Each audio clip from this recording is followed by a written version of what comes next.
Katipa, pag-usapan natin ang muscle memory sa gitara. Kapag ikaw ay nag-aaral ng gitara, as in nag-uumpisa ka pa lang, yan yung wala ka pa, yung muscle memory. Ibig ko sabihin, first timer ka talaga. Kumbaga, naiintindihan mo nang bumasa ng chord chart.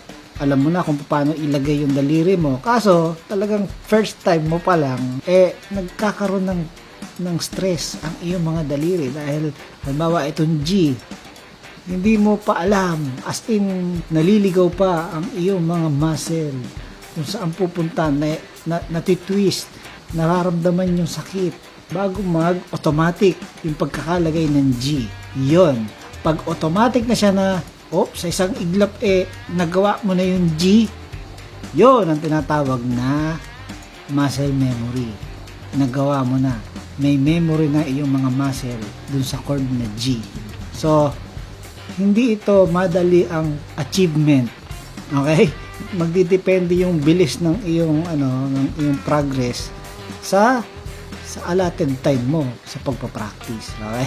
Kaya katipa, huwag mong sasabihin na, naku, hindi ko kaya. Hindi ko pala kaya maggitara. Ang hirap. Hindi ko pala kaya maggitara. Ang sakit. Nako, hindi pwedeng hindi ma-experience ang pain. Okay, katipa? Kasama ang pain sa pag-aaral ng gitara. Para ka lang kumbaga ito ay miniature workout. Okay? Ang workout mo sa kamay kumpara sa talagang workout na gumagamit ka ng mga machines. Di ba masakit sa katawan nyo pagka nag-workout ka, lalo sa first timer, di ba? Masakit ng katawan mo pagkatapos mo mag-workout. Pero anong nangyayari? Kinalaunan, ang mga nag-workout, simpleng-simple na lang sa kanila, di ba? Ganun din. Ito, workout ng kamay mo yan. So, sa una, talagang mananakit. Pagka nanakit, talagang kailangan magpahinga lang.